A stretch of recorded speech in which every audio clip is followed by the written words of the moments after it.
Welcome to the Born for Better podcast, where it's about better health, better wealth, and better self. And I'm your host, devin.djwan. And today, what I'd like to talk to you all about is dealing with limiting beliefs.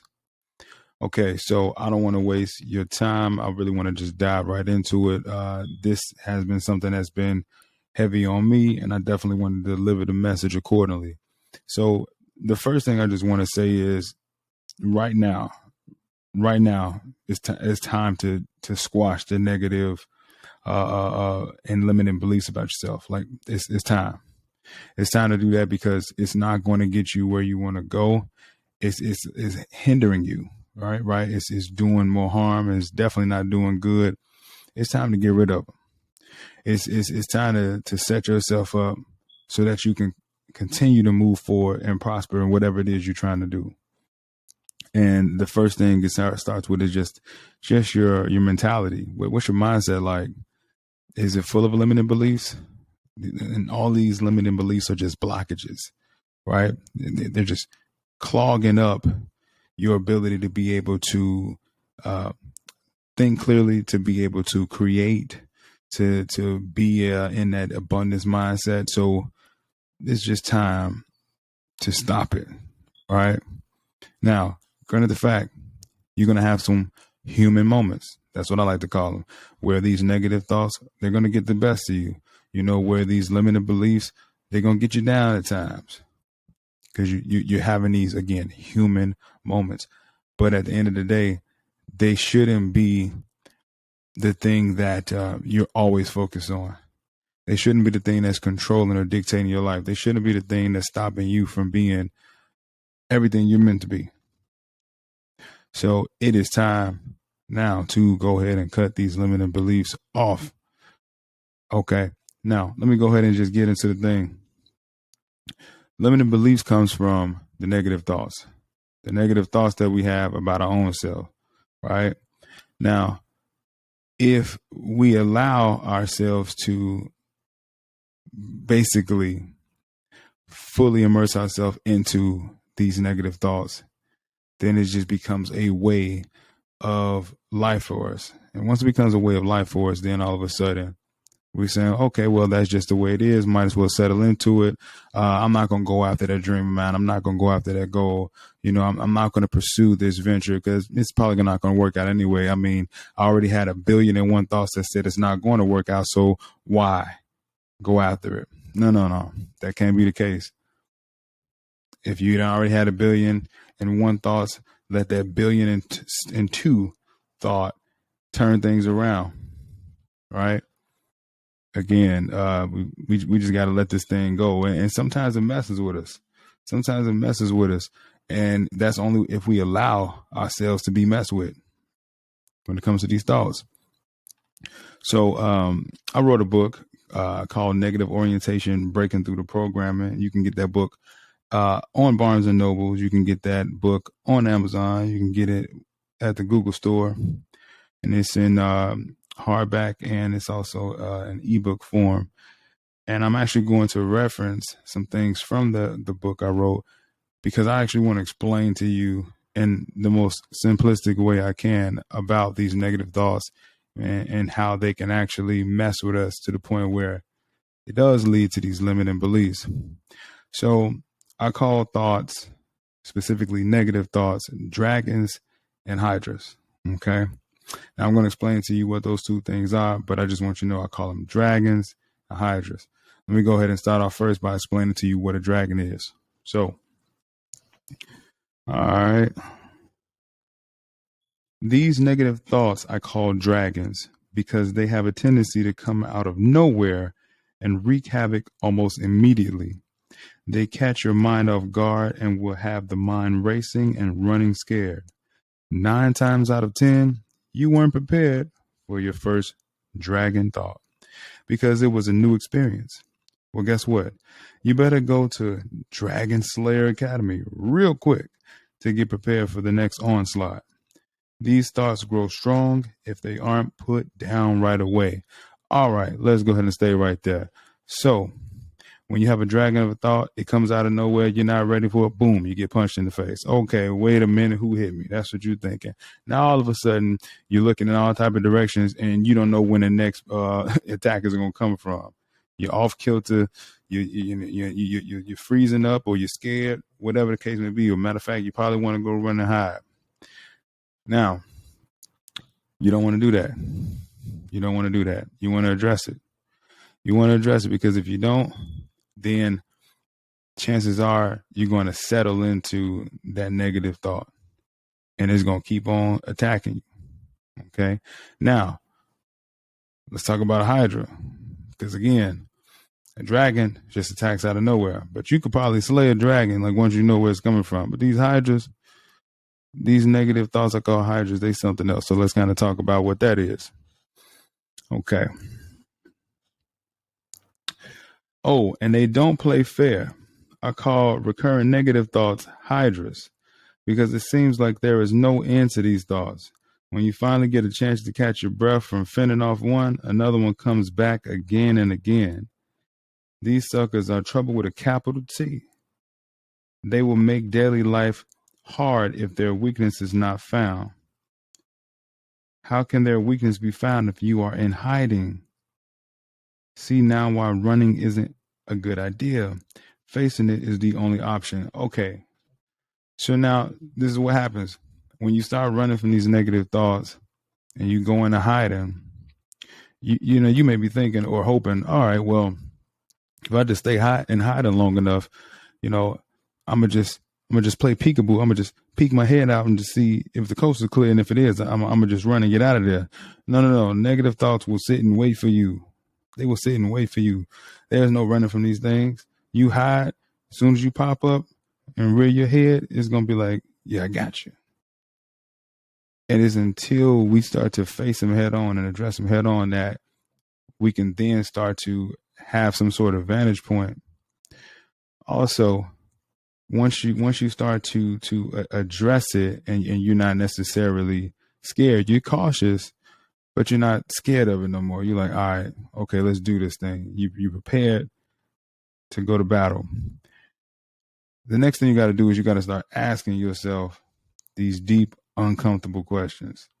Yes, if they're not uncomfortable, they're not deep enough. You got to ask yourself deep, uncomfortable questions. When did I start having this thought? Why am I having this thought? At what point did I first start having these thoughts? What triggered the thought? What environment was I in when the thought occurred? You got to ask these questions because if you don't, they're going to just keep coming back. And here's the thing. When they come back faster, they come back stronger, and they come back with a vengeance. So you don't want to let these things fester too long. And guess what? Many people do. This is not like, a dragon of a thought where it happens, in the day or during the week and it messes you up. This is the thing that has probably been on your mind for months or years or even worse, decades.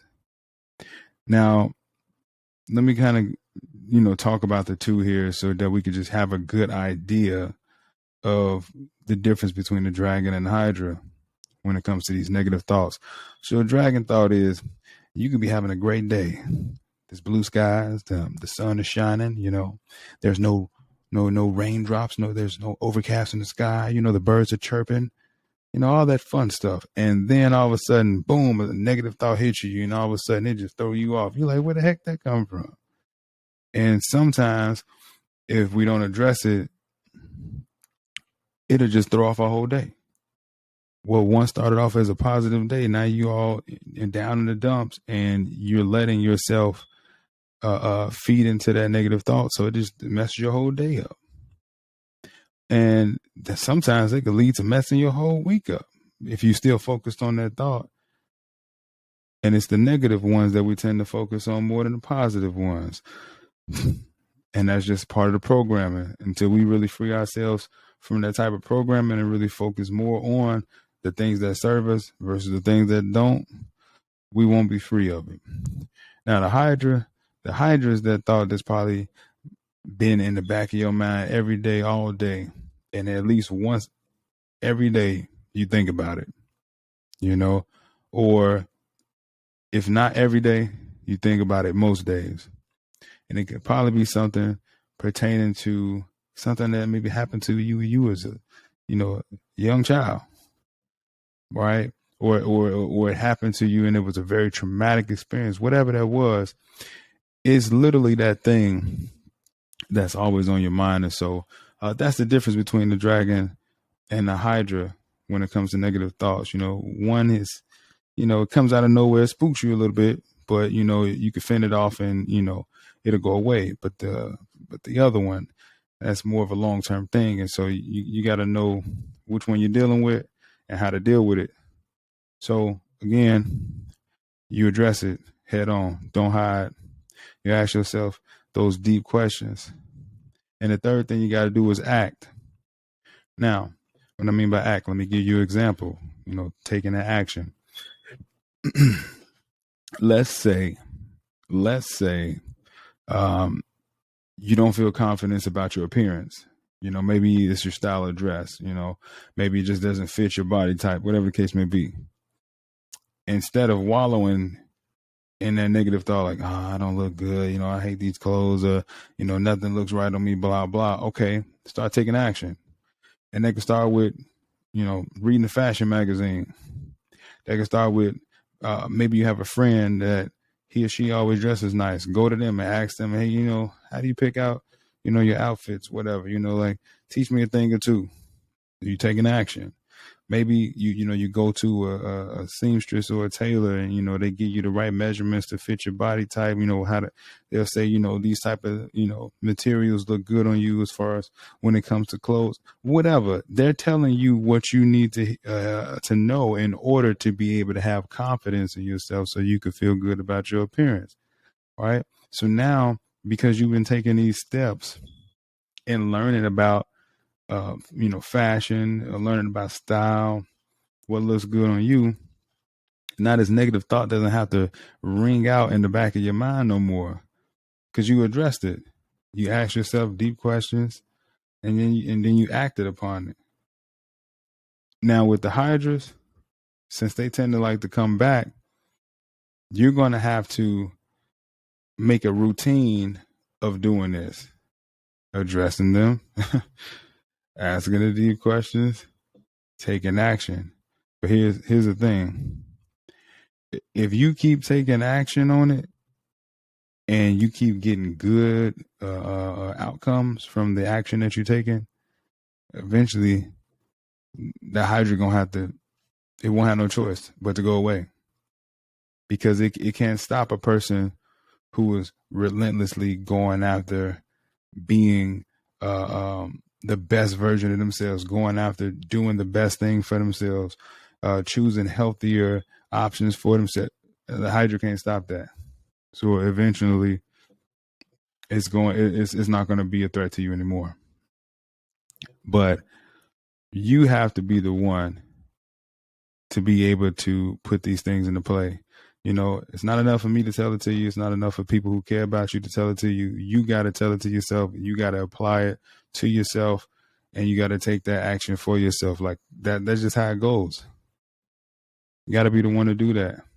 And it's going to be a challenge at times. It's not going to be easy. And when I'm talking to you, I'm talking to my reflection. So I'm not saying that I'm better than anybody else. I'm holier than thou. I still have my issues just like you too. But at the same time, I put in that process of self-work, and this is what I'm encouraging you to do too. Like put in that process of self-work, and everybody has an area of opportunity to improve. So go ahead and start to, address these things so that you can make these improvements. I mean, I call this channel Born for Better for a reason. Like you here to do great things. You meant to do something more. You here to realize your potential. But you got to know it for yourself that you're born for better. I'm going to be here to remind you of that. I'm going to be here to tell it to you.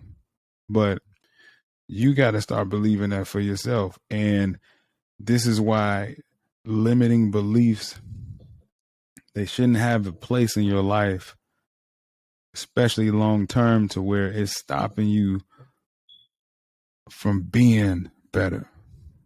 You understand where I'm coming from? Like, these things, they do not serve you. I know, I've been through it. They do not serve you.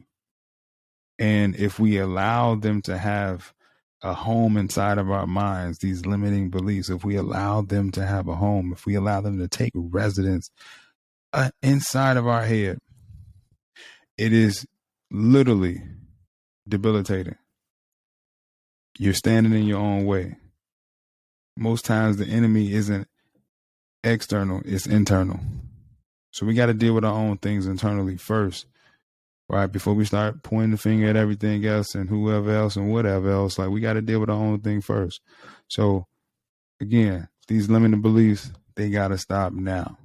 They got to stop now. You got way too many gifts, talents, and skills to be, concerned with this particular negative thought or limiting belief. Start counting up all of the things that you got going right for you. Count up all of the tools in your arsenal that make you a great person. Guarantee you'll see what I'm talking about, but you got to do a self-assessment. All right. You got to look over your own self and see how great you are. Listen, you're the most important person in your life. Granted, yes, there are other important people for sure, but you're the most important person in your life because it's your life. So remember that. Sometimes we put a lot of importance on, again, things externally, people externally outside of ourselves, but we don't even put it on our own self. What is that? Why do we do that? See, we got to start addressing that. So, like I said, didn't want this to last too long. I definitely just wanted to go ahead and address these points. So just to recap once again, the things that I call negative thoughts is two of them. It's the dragon and it's the hydra. The difference, the dragon, it'll come out of nowhere to hit you. But at least you know that you could better prepare for it next time. The hydras, it's a little bit more intricate of a process. You got to really be able to combat it and stand your ground when it comes to these type of negative thoughts. 3 things you can do: address it, ask yourself these deep, uncomfortable questions, and third, be able to take action relentlessly, especially when it comes to those hydra of a thought. And just remember, once again, that the takeaway message here is you're the most important person in your life, and you have everything within your wheelhouse. You just got to be able to go reach down within yourself, pull it out.